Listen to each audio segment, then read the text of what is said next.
Hello everyone, माई सेल्फ सुरभि। तो आज जो हम टॉपिक पढ़ेंगे वो है स्टीरियोकेमिस्ट्री ऑफ SN1 रिएक्शन। बच्चे, आप लोगों को स्टीरियोकेमिस्ट्री जानने से पहले आपको पता होना चाहिए कि SN1 रिएक्शन होती क्या है।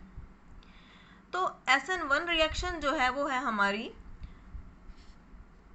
Nucleophilic substitution unimolecular reaction. Nucleophilic substitution unimolecular reaction. इसके केस में आप लोगों के पास क्या होता है, इस रिएक्शन के केस में आप लोगों के पास एक हमारा एल्काइल हैलाइड होता है, वहाँ से बिल्कुल स्लो स्टेप होता है। रेट डिटरमाइनिंग स्टेप यही होता है, slowest step is always the rate determining step. यहाँ से एक हैलाइड आयन निकलता है X नेगेटिव और R पॉजिटिव की फॉर्म में, हमें कार्बोकैटायन मिलता है।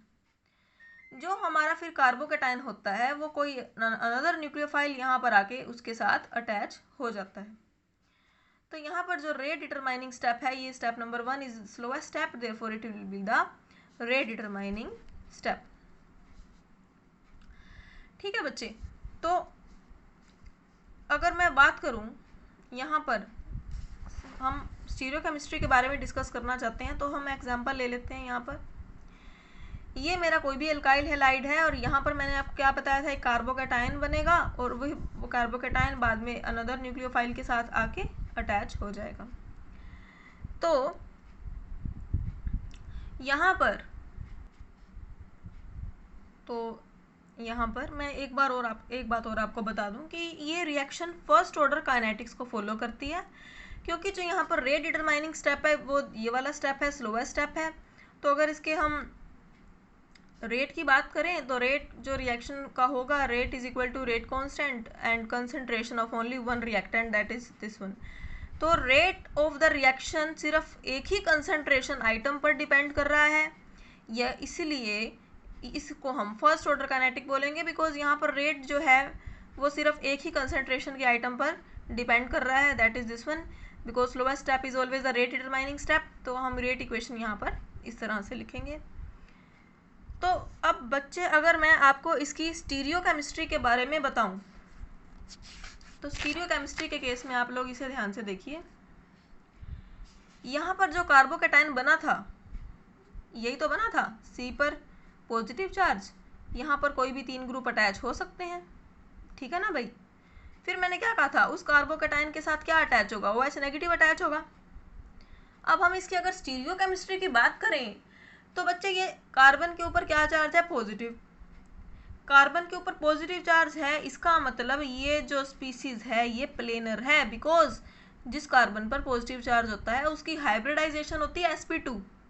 और याद रखना कि जितने भी sp2 हाइब्रिडाइजेशन वाले कंपाउंड्स होते हैं वो sp2 हाइब्रिडाइजेशन की वजह से प्लेनर हो जाते हैं, तो प्लेनरिटी आ जाती है।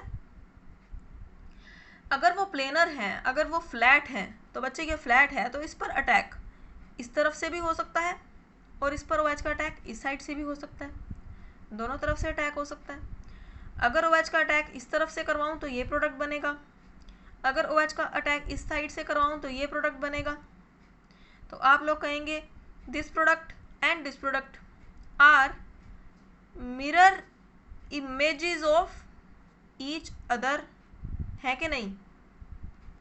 तो ये जो है हमारे, ये एनेंशियोमर्स हैं बच्चे, ये क्या है हमारे enantiomers, this one and this one, these two are enantiomers of each other. अब आप लोगों को पता होना चाहिए कि एनेंशियोमर्स होते क्या हैं। तो जब एनेंशियोमर्स आर, तो हमारे जो एनेंशियोमर्स होते हैं वो non super imposable mirror images होती हैं एक दूसरे की। तो ये एक दूसरे की बच्चे मिरर इमेजेस तो हैं लेकिन नॉन सुपर इम्पोजेबल हैं, तो हम कहेंगे एनेंशियोमर्स हैं। और आपको लग रहा होगा कि 50% ये बनेगा 50% ये बनेगा, because attack on both side is equally probable. तो लेकिन असल में ऐसा नहीं होता, असल में ये रेसिमिक मिक्सचर जो है हमारा, रेसिमिक मिक्सचर नहीं बनता, क्योंकि अगर 50-50 मिक्सचर होता है तो हम उसे बोलते हैं कि रेसिमिक मिक्सचर है। तो ये 50-50 की फॉर्म में नहीं बनता, एक प्रोडक्ट मेजर क्वांटिटी में बनता है और दूसरा माइनर की यील्ड आती है। बच्चे ऐसा क्यों होता है? उसका रीज़न है यहाँ पर, जो हमारा स्टार्टिंग में कंपाउंड था वो हमारा यही था, एल्काइल हैलाइड। मैंने आपको क्या बताया था कि यहाँ से ब्रोमीन निकल जाएगा और यहाँ पर कार्बोकैटायन हमें मिलेगा। तो ब्रोमीन इतनी जल्दी यहाँ से अभी निकला ही नहीं होता कि OH यहाँ पर अटैक करने पहुँच जाता है। मैंने आपको बोला है कि ब्रोमीन अभी पूरी तरह से गया ही नहीं होता इसे छोड़कर कि इतने में ही OH आकर अटैक करने की कोशिश करता है। बच्चे, अब OH इधर से भी अटैक कर सकता है और इधर से भी अटैक कर सकता है, लेकिन अटैक अगर इधर से करे तो यहाँ पर कोई स्टीरिक हिंड्रेंस नहीं है, यहाँ पर कोई भी ग्रुप अलग प्रेजेंट नहीं है। लेकिन यहाँ पर इस इन्वायरमेंट में ब्रोमीन प्रेजेंट है जो स्टीरिकली हिंड्रेंस शो करेगा। अगर स्टीरिक हिंड्रेंस यहाँ पर शो होगी तो क्या होगा, इसका इस तरफ से अटैक होने पर चांसेस जो हैं वो थोड़े कम हो जाएंगे एज कम्पेयर टू दिस। तो मेजर अमाउंट में जो हमें मिलेगा वो इधर वाला अटैक मिलेगा और माइनर अमाउंट में इस साइड वाला अटैक मिलेगा। बात समझ में आ रही है? बोलो भाई।